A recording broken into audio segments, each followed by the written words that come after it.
Bom dia, alunos do terceiro ano. Hoje a gente está dentro da semana 2 do volume 4 do Plano de Estudo Tutorado. Nessa semana, nós vamos resolver algumas questões, tá? Que são basicamente interpretação e aplicação de fórmula. E a gente também pode observar que todas as questões foram retiradas de vestibular e também do Enem. A questão número 1, ela está na página 23 do PET.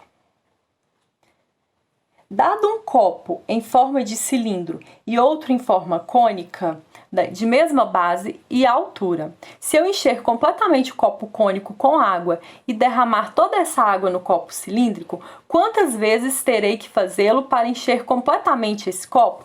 Então é o seguinte, um copo, os dois têm a mesma base, a mesma altura. Um está no formato cilíndrico. Já o outro está na forma de cone. A questão, ela quer saber o seguinte, o copo na forma de cone. Quantos copos cônicos eu vou precisar para encher de água o copo cilíndrico?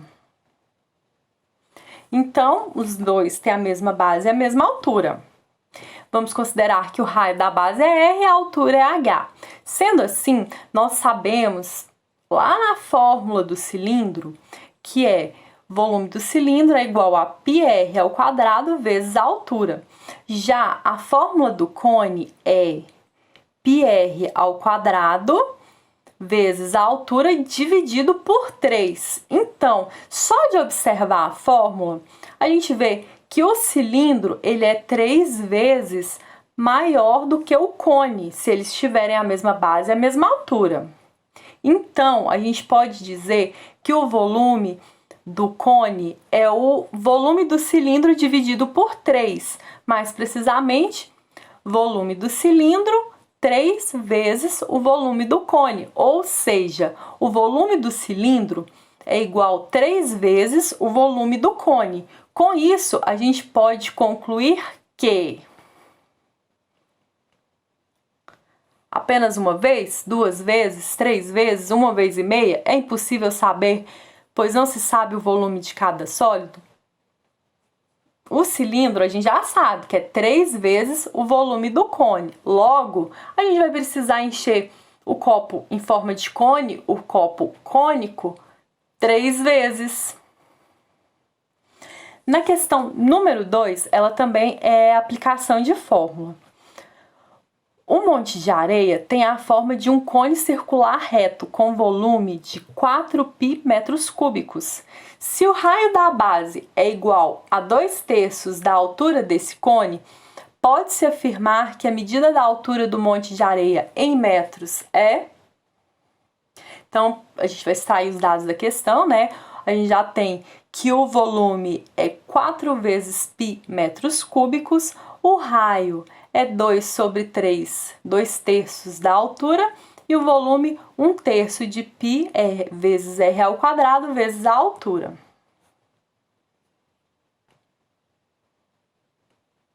Então, aplicando na fórmula, nós vamos ter o total de 3. Logo, a medida da altura do monte de areia em metros é 3. Questão número 3. A questão número 3, ela está na página 24 do PET, é uma questão do Enem, e diz o seguinte: uma fábrica brasileira de exportação de peixes vende para o exterior atum em conserva, em 2 tipos de latas cilíndricas, uma de altura igual a 4 centímetros e raio 6 centímetros, e outra de altura desconhecida e raio 3 centímetros. Respectivamente, conforme a figura. Sabe-se que a medida do volume da lata que possui raio maior, já colocaram o nome na lata V1, é 1,6 vezes a medida do volume da lata que possui um raio menor, V2. Então, a lata com O raio maior vai chamar V1 e a lata com o raio menor vai chamar V2. Então, vamos lá. V1, o raio tem valor de 6 centímetros, V2 de 3. Também é aplicação de fórmula, né? O primeiro volume, né? O volume da lata 1, ou simplesmente V1, é igual o valor de π vezes 6, né? Que é o raio ao quadrado, vezes 4. Resolvendo, que vai ficar π vezes 36 vezes 4. Já o volume 2, π vezes o raio ao quadrado, que é 3,2, vezes a altura, que nós não temos a altura. A gente sabe que a altura de V1 é 4 centímetros, de V2 é x, pode ser qualquer valor, nós não temos, é uma incógnita. Como V1 corresponde a 1,6 vezes V2, aplicando na fórmula, nós vamos ter, a gente vai chegar até aqui, trocando pela fórmula do volume do cilindro, que a altura é 10. Então, vamos lá, a altura então, 10 centímetros. Já na questão número 4, também retirada do Enem, diz o seguinte: um artesão possui potes cilíndricos de tintas cujas medidas externas são de 4 centímetros de diâmetro e 6 centímetros de altura. Ele pretende adquirir caixas organizadoras para armazenar seus potes de tinta empilhados verticalmente com tampas voltadas para cima, de forma que as caixas possam ser fechadas. No mercado, existem 5 opções de caixas organizadoras com tampa, em formato de paralelepípedo, reto, retângulo, vendidas pelo mesmo preço, possuindo as seguintes dimensões internas. Então, vamos entender. O artesão, ele vai comprar a caixa organizadora, ele quer colocar as tintas dele e ele quer colocar de pé, tá? Na vertical as tintas, ele quer saber qual modelo de caixa que vai caber mais tintas. Então, a tinta, né, tem diâmetro de 4 centímetros, 4 centímetros de largura e cada lata tem 6 centímetros de altura. No modelo 1, se o comprimento em centímetros, né, é 8 e o nosso diâmetro é 4, nós já sabemos que vão caber 2 latas. A largura é 8, também 2 latas, e a altura em centímetros dessa caixa modelo 1 é 40 centímetros. Se cada lata tem 6 centímetros de altura,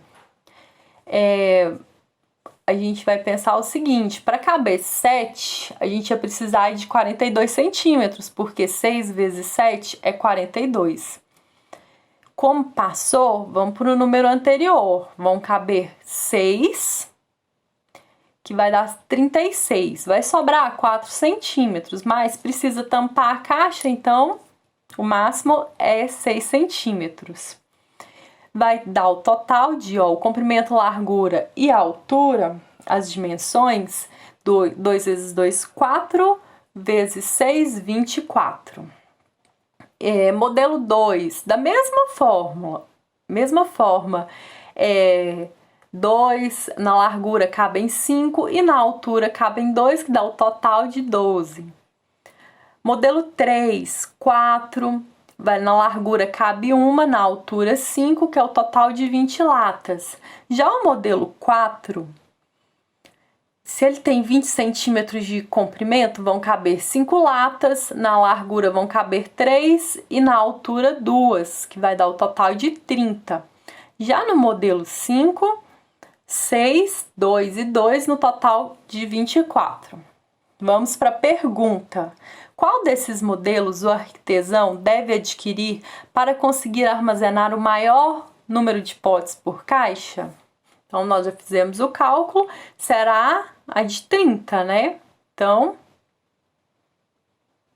a de 30,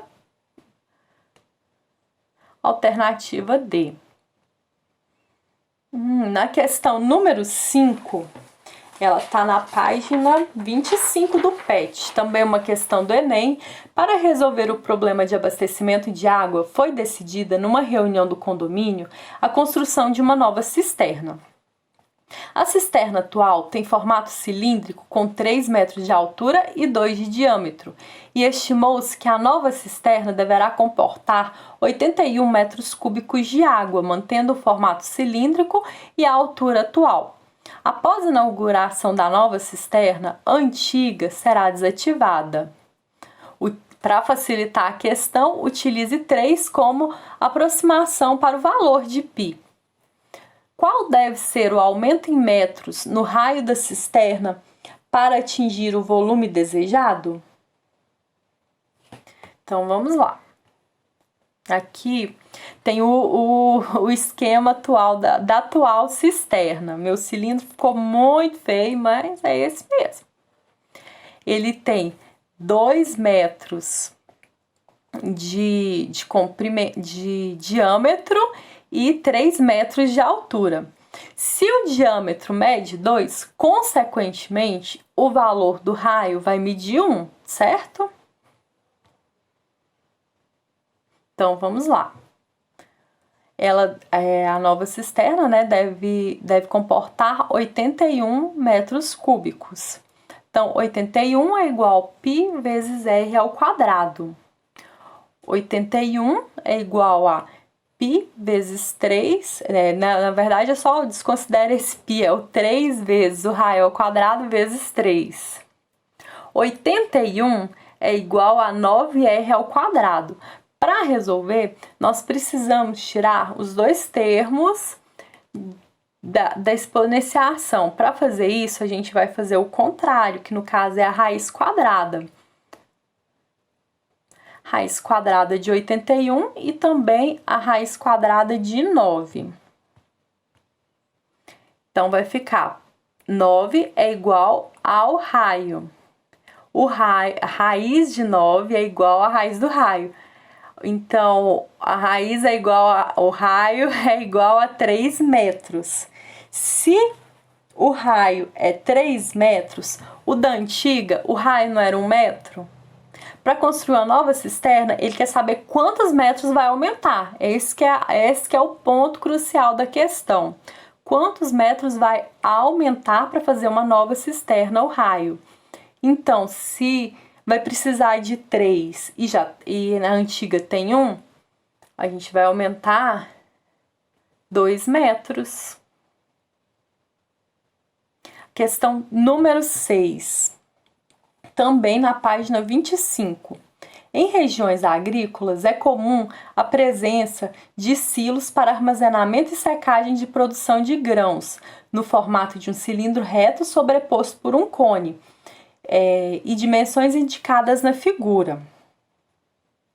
O silo fica cheio e o transporte dos grãos é feito em caminhões de carga cuja capacidade é 20 metros cúbicos.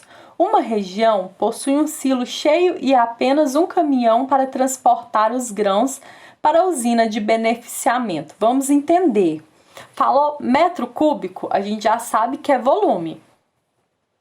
E na figura, a gente pode observar que essa ilustração ela é formada por duas figuras geométricas, um cone reto aqui em cima e um cilindro reto por baixo. Quando a gente tem o cilindro reto e também o cone reto, a gente já sabe que o raio vai ser o mesmo das duas figuras geométricas. A gente vai por partes, a gente calcula o volume do cone reto e depois do cilindro reto, para a gente saber o volume, para a gente saber depois quantos caminhões vai precisar. Para facilitar o exercício, colocou para utilizar 3 como aproximação para π. Então, vamos lá. Para determinar o volume do cilindro, o volume do silo é igual ao volume do cilindro mais o valor do volume do cone. O valor do cilindro aí também é aplicação de fórmula, πr² vezes a altura, mais 1/3 de πr² vezes h. O valor do silo, resolvendo, o volume, vai resultar em 351 metros. Façam para conferir esse valor, viu? Aí na questão tá perguntando quantas viagens, ou se vocês quiserem que eu faça devagarzinho com vocês, por partes, é só avisar que é na hora, tá? Quantas viagens que esse caminhão vai precisar fazer para transportar todo o volume de grãos armazenados no silo? Se uma viagem transporta 20 metros cúbicos, isso é dado lá do exercício, tá? Uma viagem, 20 metros cúbicos. X viagens para transportar 351 metros quadrados. Isso utilizando a regra de 3, tá, pessoal? Uma faz 20 metros cúbicos e o valor que eu não sei, né, chamado de X, para fazer 351 metros. Eu coloquei quadrado, mas é cúbico, tá? Metros cúbicos. Então, a gente vai encontrar esse valor de X. X, aplicando a regra de 3, é 351 dividido por 20, que vai resultar em 17,55. Mas, eu quero saber quantas viagens. 17,55 não é um número inteiro. Então, eu não vou poder falar que vou fazer 17 viagens, porque vai sobrar silo para trás. Então, eu vou precisar de 18 viagens. A questão número 7 agora, a sétima e última questão também do Enem, diz o seguinte: uma cozinheira especialista em fazer bolos utiliza uma forma no formato representado na figura. Nela, identifica-se a representação de duas figuras geométricas tridimensionais. Essas figuras são, observando essa forma, se a gente completar o desenho, fazer um chapéuzinho, a gente vê um cone e outro cone, né? Então, tá representado. Se é só uma parte, se completando, eu faço o desenho do cone, tá aparecendo só uma parte, a opção que mais encaixa é que são dois troncos de cone. Qualquer dúvida, se tiver alguma questão que vocês queiram que eu faça mais devagar, por partes, é só me avisar, tá? Que eu terei o maior prazer em demonstrar para vocês. Um abraço e até a próxima semana.